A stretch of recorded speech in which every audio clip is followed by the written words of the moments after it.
Nous sommes soldats, combattants pour crier sur le nom de Jésus, nous conquérons. Nous sommes vaillants, Vaillants, c'est de la parole au nom de Jésus, nous conquérons. Nous sommes vaillants, Vaillants, ciblés à dessein au nom de Jésus, nous conquérons. Nous sommes vaillants, Vaillants, ciblés à dessein au nom de Jésus, nous conquérons. Quels qu'ils soient les effets, Nous conquérons au nom de Jésus, nous conquérons. quels qu'ils soient les menaces, Nous conquérons au nom de Jésus, nous conquérons. quels qu'ils soient les mensonges, Nous conquérons au nom de Jésus, nous conquérons. quels qu'ils soient l'adversité,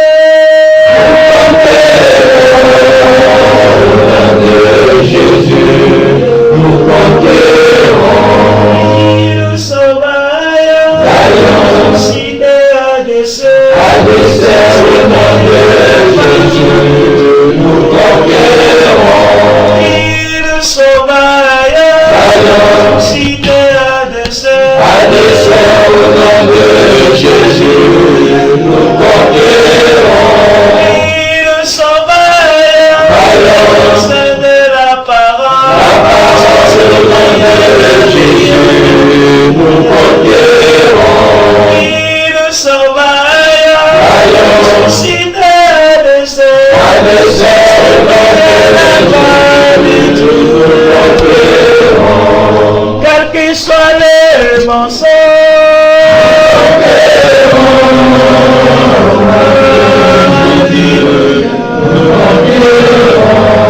quels qu'ils soient les menaces,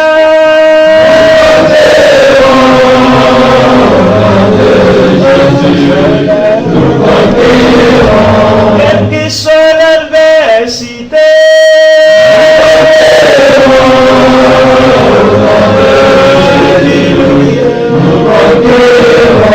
quelles que soient les persécutions,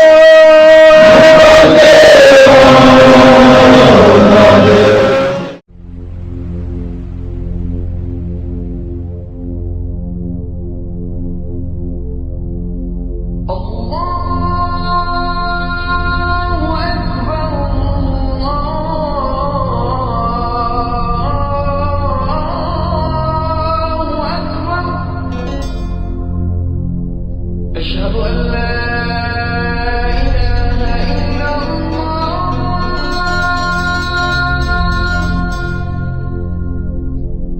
أشهد أن لا إله إلا الله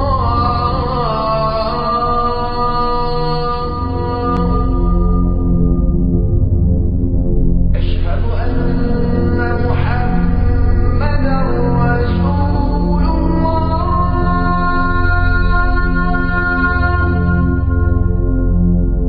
أشهد أن محمدا رسول الله أشهد أن لا إله إلا الله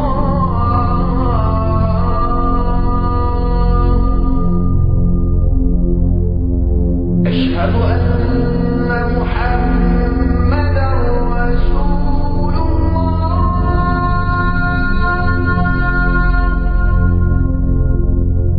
أشهد أن محمدا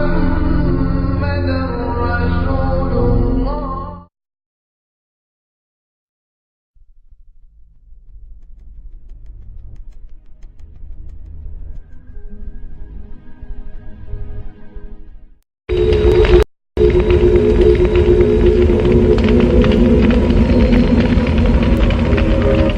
Dieu sait ce qu'ils ont vu de l'autre côté.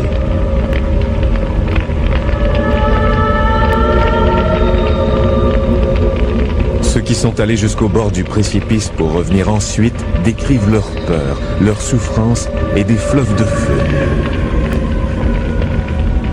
Ils parlent des visages hideux des damnés et des plaintes lugubres des âmes égarées.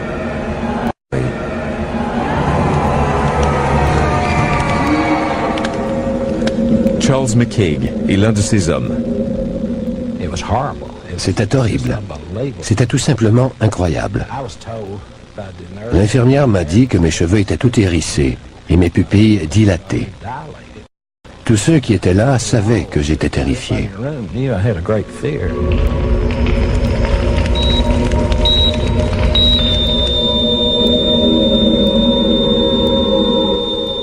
Les descriptions de McCaig et des autres rescapés ont permis au docteur Morris Rawlings, un éminent cardiologue et professeur de médecine à l'université Chattanooga, au Tennessee, d'écrire un livre. Même s'il ne croyait ni en Dieu ni au diable avant cette journée fatidique de janvier 77.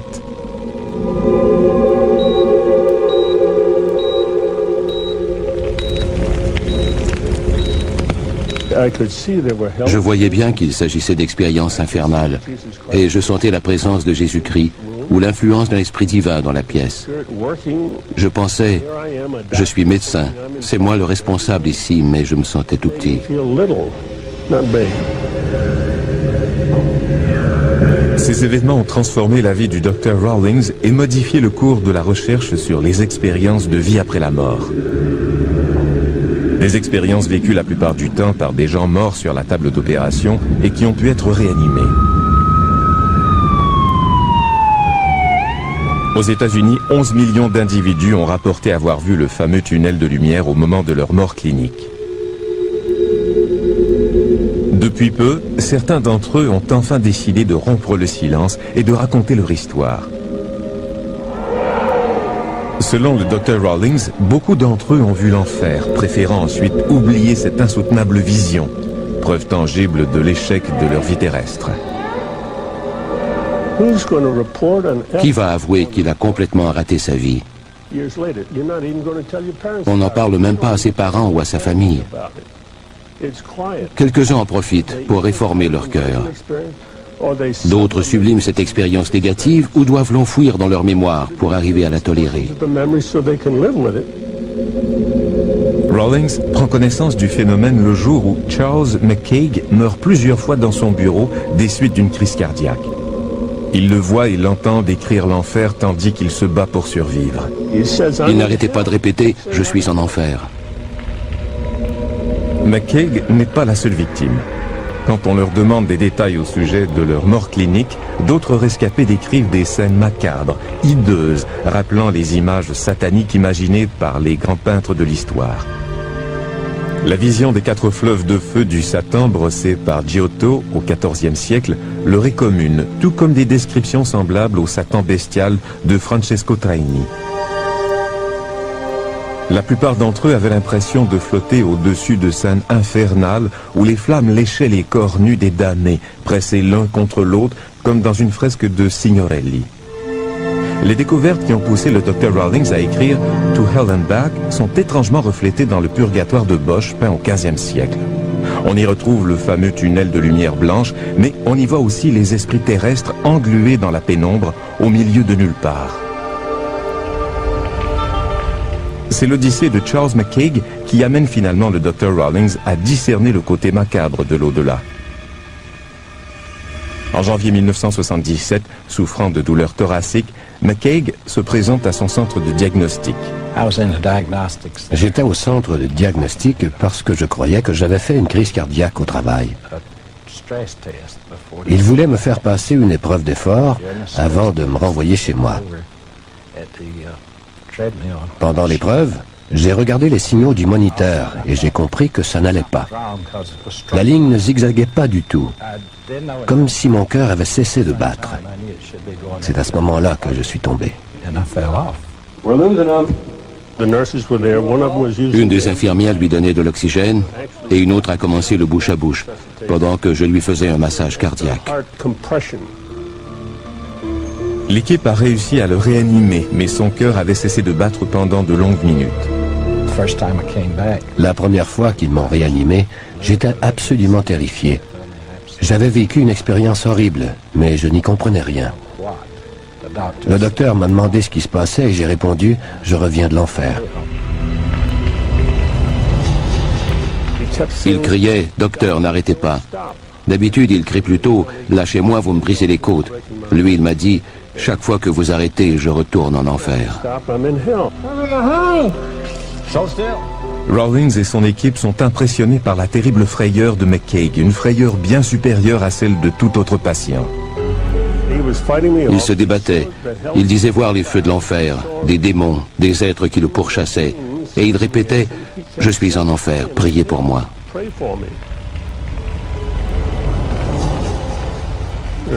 Je massais son cœur et en même temps j'ajustais le stimulateur. Dès que j'arrêtais, ses yeux se révulsaient, il devenait bleu et arrêtait de respirer. Le lendemain, Rawlings tente d'en savoir davantage, mais McCaig a tout oublié. Je n'ai aucun souvenir de mon passage en enfer et je n'en veux pas. La dernière image que j'ai perçue était différente. J'ai vu ma mère qui est morte quand j'avais 10 ou 12 mois. Elle était avec ma belle-mère, morte depuis environ 10 ans. Je ne les ai pas entendus ou touchés, ou quoi que ce soit, mais elle me tendait la main, comme pour m'accueillir. Cette image semble avoir effacé tout souvenir de son passage en enfer. La raison pour laquelle très peu de patients réanimés in extremis racontent leur séjour en enfer est évidente, selon le Dr Rawlings. Qu'aviez-vous fait pour mériter l'enfer? Un homme, Ron Reagan, a raconté l'incroyable histoire de son voyage en enfer et a révélé pourquoi il méritait ce terrible sort.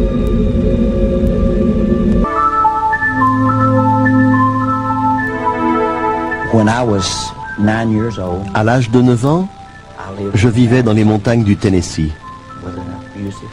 Nous étions très pauvres. Mon père n'était pas religieux, il était alcoolique et violent. Il passait son temps à crier, à jurer et à nous battre.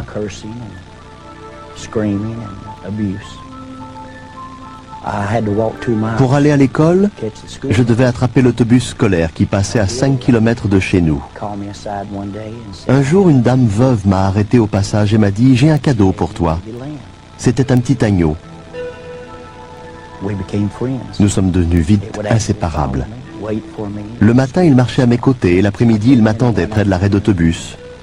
Jusqu'à ce qu'un jour, il manque à l'appel. Quand je suis arrivé à la maison, mon père changeait un pneu en jurant. J'ai vu mon agneau en sang à côté de lui. Il l'avait tué avec le cric. Il le lui avait plongé dans le corps. J'avais 9 ans. Je me suis mis à crier. Je me suis sauvé dans les collines en hurlant. Il a tué mon agneau. Et je me suis senti envahi par la haine et par la violence. Je ne comprenais plus rien à la vie. À l'âge de 12 ans, je faisais des fugues et j'avais un dossier aux services sociaux. À 15 ans, j'étais détenu pour homicide involontaire dans un centre d'éducation surveillée. J'avais volé une voiture et en fuyant la police, j'avais eu un accident. Il y a eu des morts. On m'a enfermé jusqu'à l'âge de 18 ans. Durant tout ce temps, j'étais habité par la haine, la colère et la violence.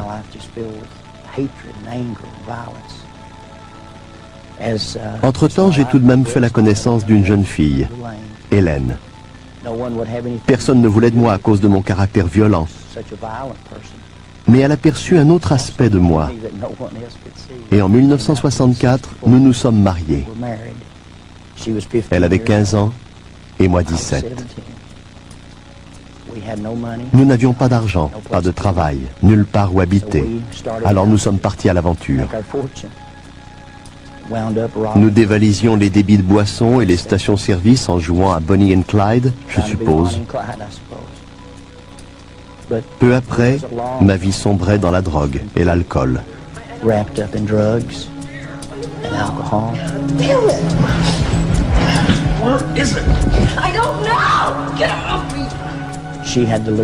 Elle m'a quitté à cause des sévices que je lui infligeais. Ça devait faire 8 ans que je traînais dans les rues d'Atlanta en Géorgie. Je faisais partie d'un groupe de motards, les Iron Cross Bikers. Et je pensais que ce style de vie violent me convenait bien.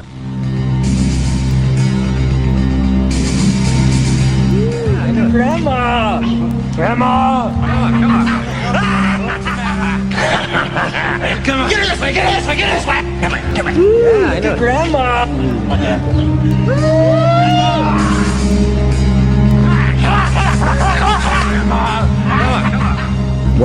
Un matin, je me suis réveillé dans la prison de Fulton Tower, à Atlanta.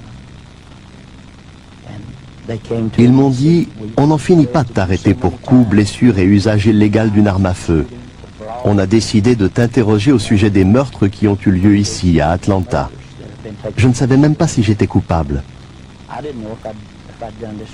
Je ne me souvenais de rien, j'avais pris trop de drogue.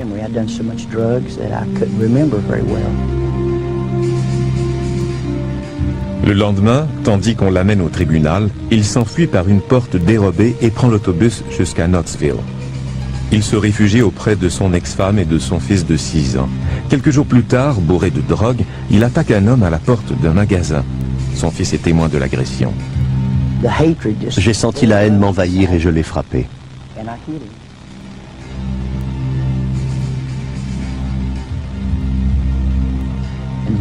Il s'est relevé en tenant un tesson de bouteille et il s'est mis à me poignarder.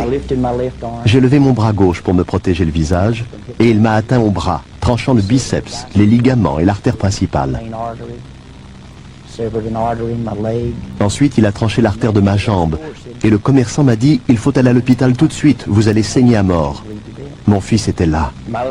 Il n'avait que 5 ou 6 ans et il était bouleversé.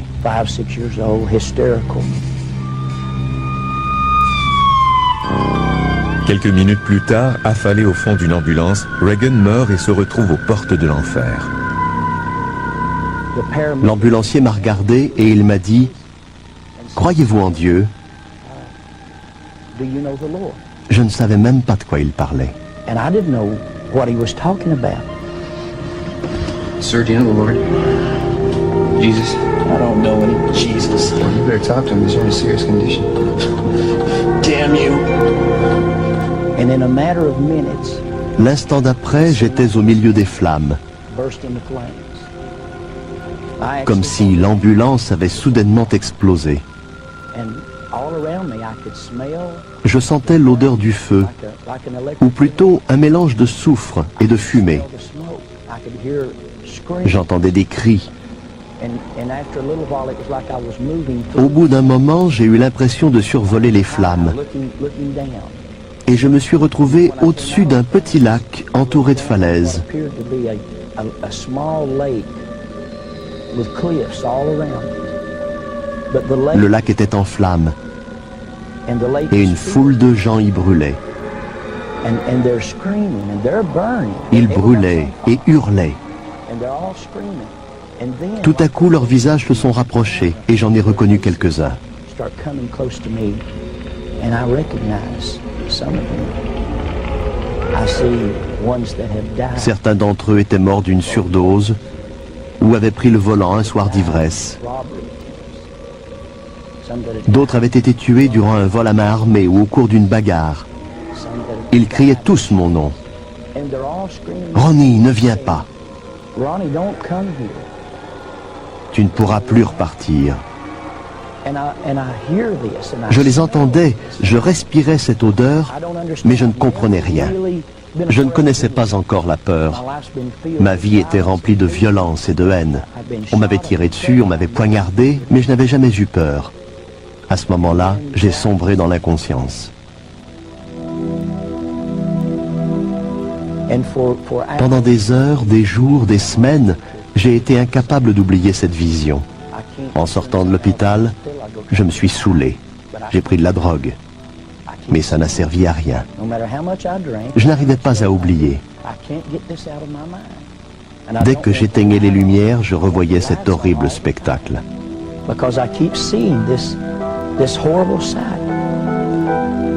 Le lendemain, sa femme le convainc de l'accompagner à l'église. Un homme a pris la parole. Je ne connais rien à la religion, mais il s'est mis à lire l'Évangile selon Saint Jean, chapitre 1, verset 29. Voici l'agneau de Dieu qui ôte le péché du monde. Il aurait pu lire n'importe quoi d'autre et je n'y aurais rien compris. Mais quand il a dit ça, je me suis souvenu de mon agneau.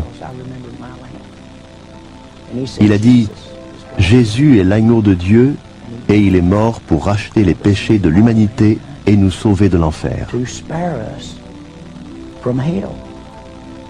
Il s'est mis à décrire l'enfer et je me suis dit, c'est ce que j'ai vu. Quelqu'un m'explique enfin ma vision. On ne m'avait pas appris à prier. J'étais impie. Mais j'ai dit, mon Dieu, si vous existez, si Jésus existe, et que vous essayez de communiquer avec moi, par pitié, tuez-moi ou guérissez mon âme.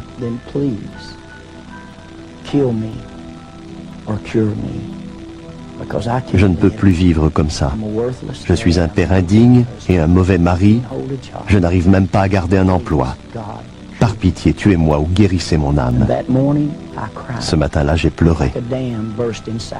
Une digue s'est rompue en moi, libérant dans un torrent de larmes toute la haine, la colère et la violence que j'avais emmagasinée depuis l'âge de 9 ans. J'ai aussitôt éprouvé le besoin de raconter mon histoire à tous ceux qui voudraient l'entendre. Ça fait 22 ans que je la raconte. Today, I'm still telling the story.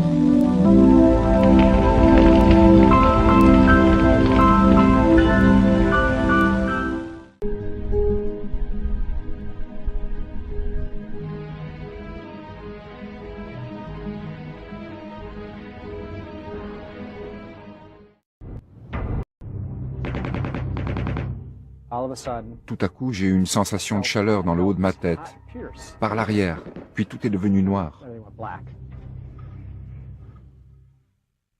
Matthew et Nancy Botsford travaillaient dur et aimaient beaucoup profiter de leurs moments de détente. Ils vivaient intensément leur vie, sauf en ce qui concernait Dieu. Oui, Dieu existait, mais ça s'arrêtait là, rien de plus. Tout changea un soir du mois de mars 1992. Matthew se trouvait à Atlanta pour affaires avec 2 associés. Il venait juste de sortir d'un restaurant pour prendre un taxi lorsque soudain,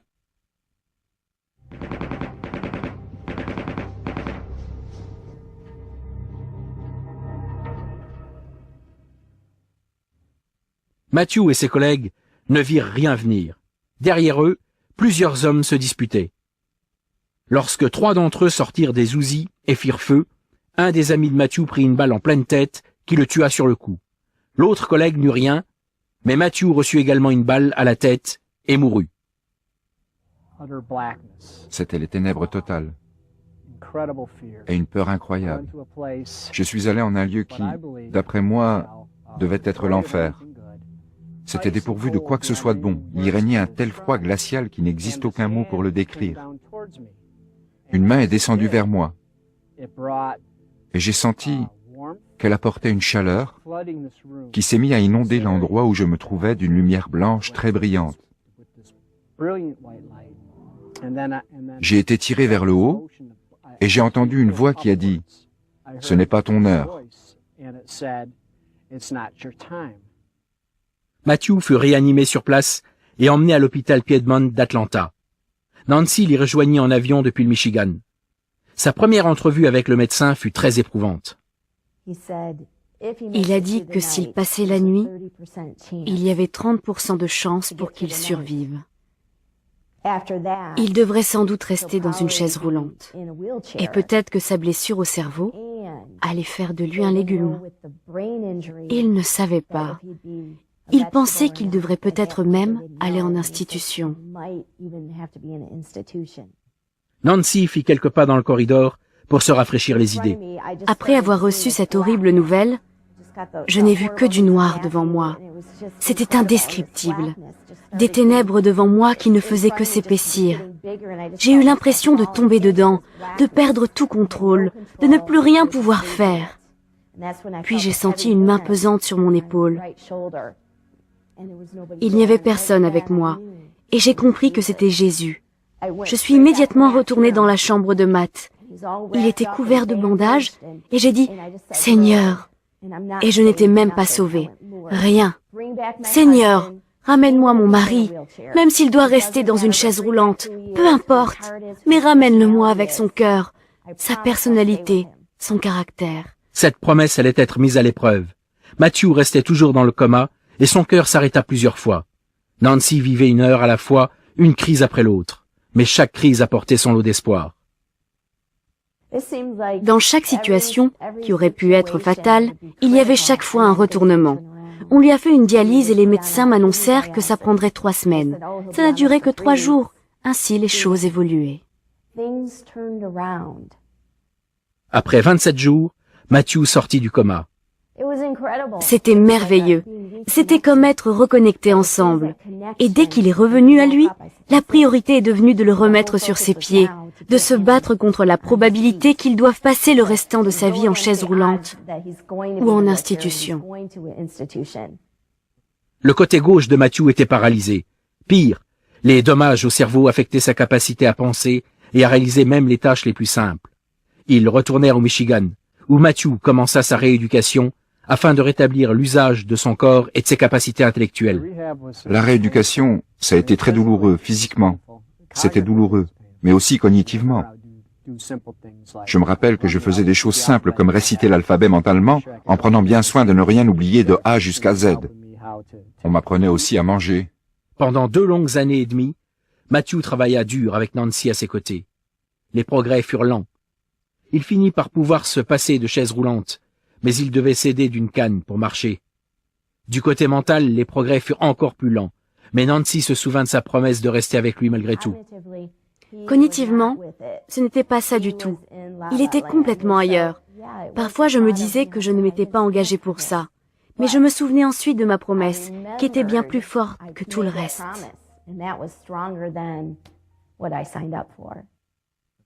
Les Botsford étaient si occupés par les traitements de Matthew qu'ils en oublièrent leur expérience avec Dieu. Nous n'y pensions plus. Nous n'y pensions plus. Il n'y en avait que pour Matthew et ses thérapies.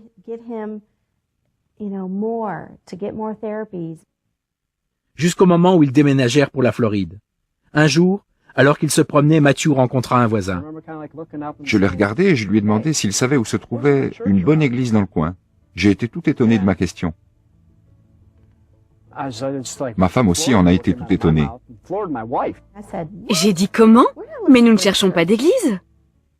Mais ils finirent par se rendre à un culte de Pâques. Nous avons compris. Nous nous sommes regardés, c'était ça. C'était ce dont nous avions besoin.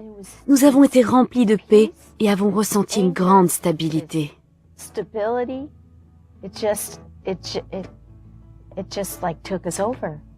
Le temps passa et ils reconnurent la main de Dieu dans leur vie. Aujourd'hui, Matthew marche sans canne. Et mentalement, il a obtenu un diplôme universitaire et écrit une série de livres de science-fiction pour enfants appelés Johnny Rocket. Ce qui est extraordinaire si l'on considère le fait que la balle est toujours logée dans le crâne de Matthew. Mais le grand miracle de cette histoire, lorsque j'étais mort, je n'ai pas appelé Dieu. Pourtant, il est venu, et de sa propre main, il m'a arraché à l'enfer. Il m'a dit que mon heure n'était pas encore venue. Il est un Dieu qui aime. Le miracle, c'est que Dieu a tellement aimé Matthew qu'il ne l'a pas laissé en enfer, mais qu'il l'a repris. Le miracle, c'est qu'il a changé son cœur. Dieu a donné son propre cœur à Matthew. C'est là le miracle. C'est là le miracle.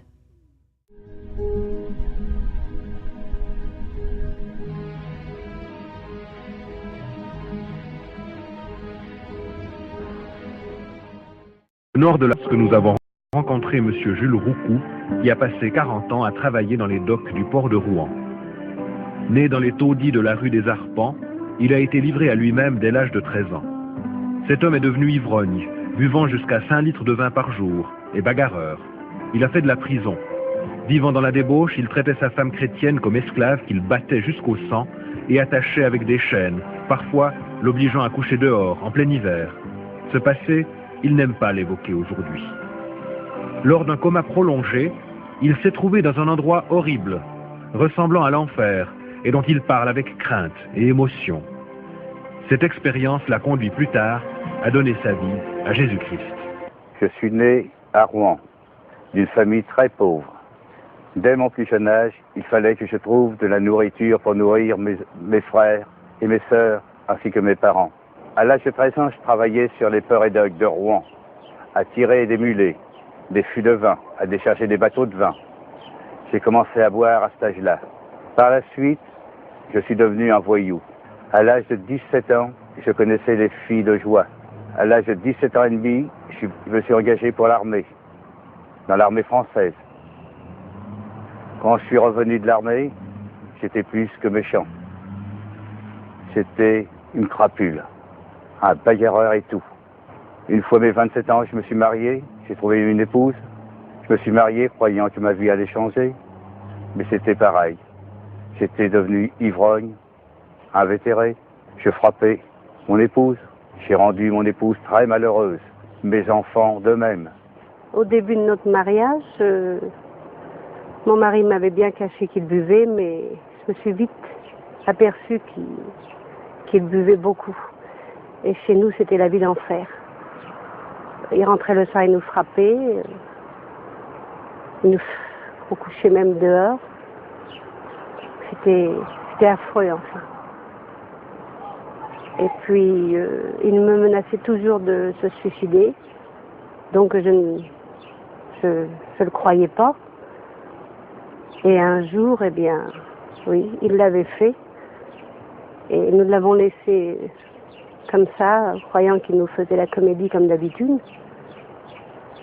Mais Dieu, tout d'un coup, m'a montré qu'il n'était pas comme d'habitude. Et quand je l'ai vu, ses yeux étaient ressortis de la tête, son visage gonflé, c'était terrible. Et aussitôt, j'ai appelé mes enfants et on a appelé le SAMU. Le SAMU, pour eux, c'était un homme comme déjà mort. Et ils me l'ont transporté tout de même et il est resté 36 heures dans le coma. Et c'est un peu plus tard, oui, un bon bout de temps plus tard, que, comme après il est devenu chrétien, bien sûr, qu'il m'a dit qu'il avait vu des choses affreuses pendant son coma. C'était terrible, enfin. Finalement, j'en ai eu marre de cette vie. Ici, dans cette maison, j'ai voulu m'empoisonner, me supprimer. J'ai avalé une poignée de cachets. Je me suis retrouvé dans le coma. J'ai été 36 heures dans ce coma. Et dans ce coma, c'est affreux. Je me suis retrouvé dans l'enfer. J'étais accroché par des démons. C'est affreux. Dans cet enfer, j'étais attaqué par des personnes. Mais des personnes humaines. Mais le visage était affreux. Les mains étaient affreuses. Qui s'avançaient sur moi, qui me harcelaient. C'est affreux de voir des choses comme ça. Je ne souhaite pas à personne de voir des choses comme ça, dans cet enfer. Ça vous harcèle sans arrêt, vous ne pouvez rien faire. Vous ne pouvez pas reculer, vous ne pouvez pas avancer. Ces gens avancent sur vous. Ils sont affreux. Lorsque je me suis réveillé du coma, je me suis retrouvé dans un hôpital. Et dans cet hôpital, il y avait une Bible. Et cette Bible, je l'ai ouverte, sans savoir pour qui et pourquoi. Je n'ai pas porté attention le jour même, et le lendemain, j'ai ouvert encore cette Bible. J'ai retourné trouver cette Bible. Et là, j'ai trouvé que vraiment, il y avait un Dieu pour nous, des crapules, que ce Dieu était bon. Et qu'aujourd'hui, je peux le remercier si je suis vivant, parce que c'est lui qui m'a sauvé. Tant qu'il y a l'être humain, tout le monde me tournait la tête. Et aujourd'hui, avec la grâce de Dieu, je peux lui dire merci. Et que ce témoignage puisse servir à bien des gens qui veulent être sauvés, qui trouvent un sauveur, qui peuvent le trouver en Dieu. Parce qu'il n'y a que lui qui peut sauver une âme perdue. Je le remercie de tout cœur.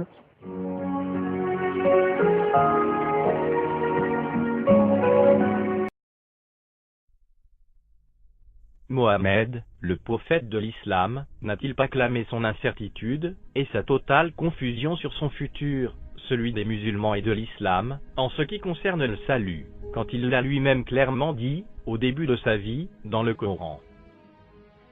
Dit, je ne suis pas une innovation parmi les messagers, et je ne sais pas ce que l'on fera de moi, ni de vous. Et je ne sais pas ce que l'on fera de moi, ni de vous. Et je ne sais pas ce que l'on fera de moi, ni de vous. Je ne fais que suivre ce qui m'est révélé, et je ne suis qu'un avertisseur clair. N'est-ce pas là une caractéristique de faux prophètes, telle que notre Seigneur Jésus-Christ nous l'a clairement enseigné, dans son omniscience, dans sa sainte et éprouvée parole, la Sainte Bible, où lui-même déclare clairement ceci. Jésus leur dit, la lumière est encore pour un peu de temps, au milieu de vous. Marchez, pendant que vous avez la lumière, afin que les ténèbres ne vous surprennent point. Celui qui marche dans les ténèbres, ne sait où il va. Celui qui marche dans les ténèbres, ne sait où il va. Celui qui marche dans les ténèbres, ne sait où il va. Laissez-les, ce sont des aveugles qui conduisent des aveugles. Si un aveugle conduit un aveugle, ils tomberont tous deux dans une fosse. Il leur dit aussi cette parabole. Un aveugle peut-il conduire un aveugle? Ne tomberont-ils pas tous deux dans une fosse?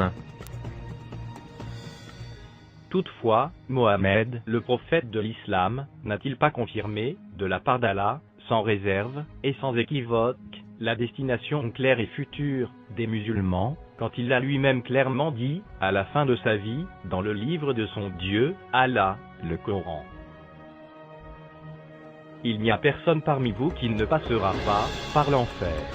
Car, il s'agit là pour ton Seigneur, d'une sentence irrévocable. Ensuite, nous délivrerons ceux qui étaient pieux, et nous y laisserons les injustes agenouillés. Vous verrez certes la fournaise, puis vous la verrez certes avec l'œil de la certitude. Mais notre grand Dieu de gloire, manifesté en chair, notre Seigneur et Sauveur, Jésus-Christ, quant à lui, a clairement confirmé un paradis de gloire, qu'il a lui-même préparé pour ceux qui l'aiment, et qui auront cru en sa parole, quand il l'a lui-même dit dans la Sainte Bible. Que votre cœur ne se trouble point. Croyez en Dieu, et croyez en moi. Il y a plusieurs demeures dans la maison de mon Père. Si cela n'était pas, je vous l'aurais dit. Je vais vous préparer une place. Et, lorsque je m'en serai allé, et que je vous aurai préparé une place, je reviendrai, et je vous prendrai avec moi, afin que là où je suis, vous y soyez aussi. Jésus lui répondit, « En vérité, je te le dis, aujourd'hui tu seras avec moi dans le paradis. » Le paradis illusoire d'Allah, c'est pour des ébats sexuels collectifs, voir Sourate 55 versets 70 à 75, Sourate 55 versets 54 à 58, Sourate 44 versets 51 à 54, Sourate 2 versets 25. C'est cela l'âme de l'islam, la course et l'espoir des musulmans. Raison pour laquelle ils combattent le christianisme, ils haïssent et tuent les chrétiens, ils égorgent leurs dissidents, voir Sourate 5 versets 33, Sourate 8 versets 12 à 17, Sourate 33 versets 60 à 62, et méprisent le Fils de Dieu, Jésus-Christ, ainsi que leurs femmes. À l'image de Mohammed, d'Ahmed Didat, de Tariq Ramadan, Abdul Majid, et bien d'autres, qui en ont fait une application radicale à leur propre vie, au point de ressembler au diable lui-même, le modèle par excellence de méchanceté, tel que mentionné dans la Sainte Bible. Lui, dont la condamnation est déjà arrêtée. Voir, Jean 8 verset 44, Jean 10 verset 10, et Jean 16 verset 11. Ahmed Didat est descendu dans les sentiers de la mort, pour côtoyer la souffrance, et l'agonie d'une fin sans paix, sans Dieu, comme rétribution, avant de rejoindre l'enfer, puis l'étang ardent de feu, et de soufre éternel, ce qui est la seconde mort.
Thank you.